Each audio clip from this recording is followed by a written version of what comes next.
morning. My name is Steve Martin. I am with FLSmidth Krebs, Tucson, Arizona. Today we're coming from Las Vegas at the ConExpo convention, booth 7907 in the Central Hall. And a little bit about Krebs. We've been in business for approximately 60 years, manufacturing hydrocyclones, slurry pumps, and now Techniquip knife gate valves. Our products are primarily used in all forms of mining, mineral processing, aggregate, coal, iron ore, gold, copper, and other mining industries, as well as a crossover into industrial applications. What you're looking at here is our Mill-Max slurry pump. It was created in 1996 and purchased by Krebs in 1999, and it's become a staple product within our company. Our oldest product is our hydrocyclone. Our hydrocyclone products began in 1952 in California before moving to Tucson in 1996. We manufacture a broad variety of materials and metallurgy that are used in, again, all types of mining and industrial applications throughout the world. With that, I'm going to turn you over to Jared with Excel Foundry, and he'll take you through some of their products. Thank you. Good morning. My name is Jared Dalmas, and I'm representing the Raptor Cone division of FLSmidth. Let's take a walk outside and see the latest improvement to our product line.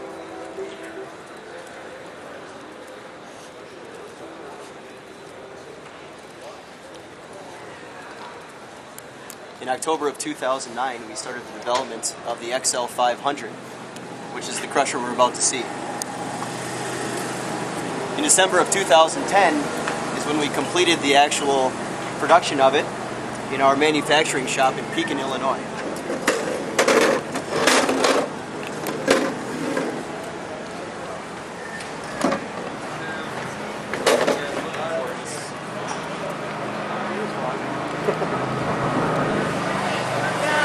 Here's the first of the XL500 Raptor lines.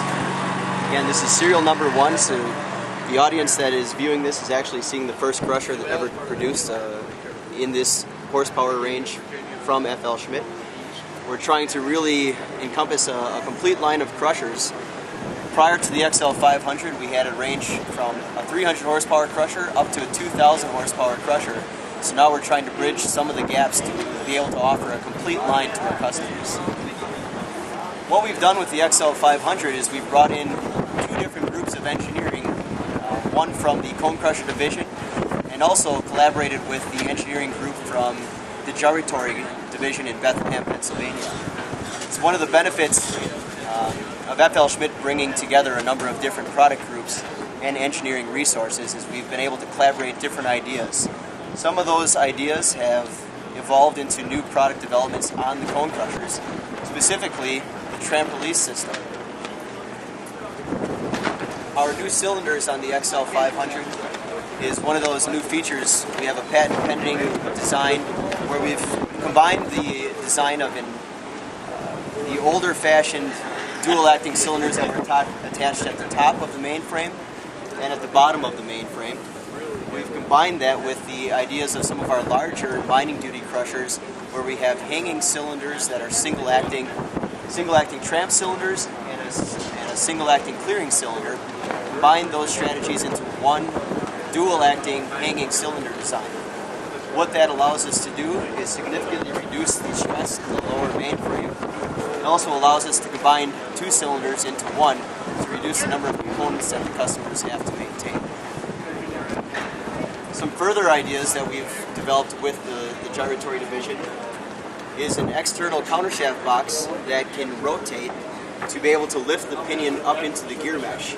So now, rather than opening up the crusher and shimming underneath the eccentric to adjust backlash, you can simply loosen up the bolts in the countershaft box, rotate the countershaft box, bring the pinion up into the gear mesh, and be able to adjust the backlash for the gear and pinion, significantly reducing downtime for the crusher. A couple of other new features that we've added is external portholes. What this allows us to do is to simply remove the porthole plug or this guard right here to be able to access the inside of the crusher.